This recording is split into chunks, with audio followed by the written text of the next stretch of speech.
What's the status of Patrick Harris? He's cleared to play tonight. How about Ray Feldman? Cleared to play. Are there minutes limits on either of those guys? No, not right now. But we'll see how they do. Patrick, I think, had a few good days in a row here leading up to tonight, where one day was not contact. So I didn't get a chance to see him there. But the last 2 days we've had contact, and he's participated in everything. And right now, coming after shoot around feels good. Who are your inactives? It's going to be Kyle tonight.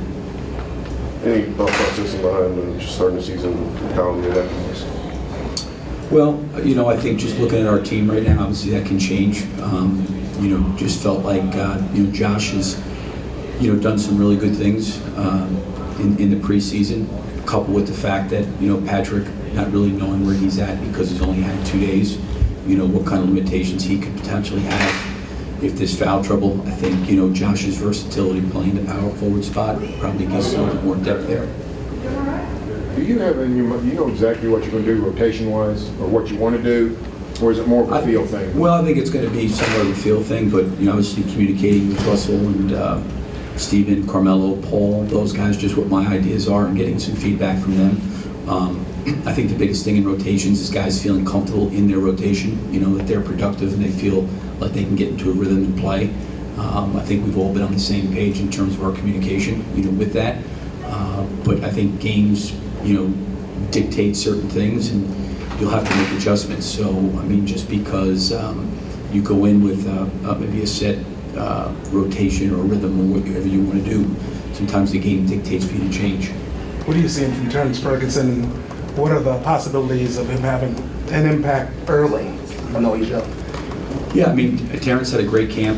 Obviously being a young guy, coming in as a rookie, you don't know really what to expect because this is his first go-around, but he's done a really good job. I think he's given me and the players a lot of confidence in his ability to defend. He'll still, like most young players, find his way offensively, but if we can get him defending the way he has, I think that only helps our perimeter defense. Who have you spoken to, Ennis or Doug McDermott? Just obviously when the trade happened, I spoke to both of them. Billy, you like to say that offense beats good offense beats good defense, but when you're in a situation where you're going up against guys that you're familiar with, and Ennis and Doug, do you have a certain advantage in terms of how to defend those guys? Well, I think just because of the familiarity, even with most of these guys in the NBA, they understand, guys' strengths, what they want to play to, where they're really effective. But I think once a player takes a shot, defense is off the board there.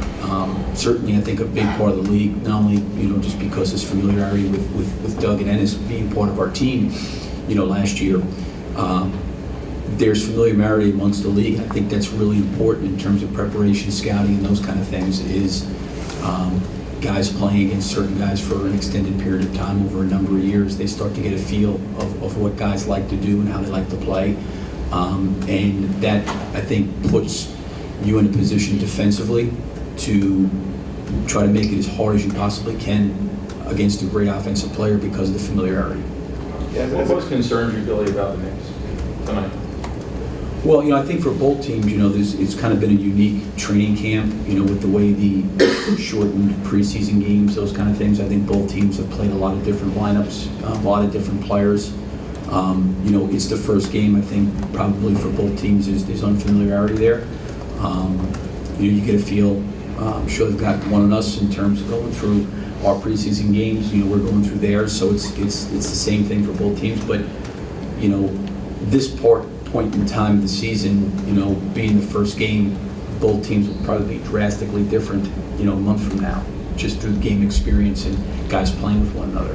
I know the circumstances are unique because it is a season opener, but how do you handle when a player like Carmelo plays against his former team? And there's obviously a lot of emotions going on there, and I'm sure he wants to fire away.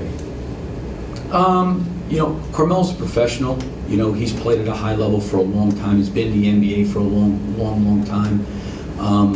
He's been through in unique situations. Obviously this being the first game against the Knicks and him coming from the Knicks. But just my short time dealing with Carmelo and being around him, he does a really good job of preparing himself and getting himself ready to play. I know the most important thing for him is to try to, help our team. Certainly his emotions there, I understand that. But he's a guy, like I said, he's been in this league for a long time. I'm sure he's been through and in a lot of different situations that have been unique to him.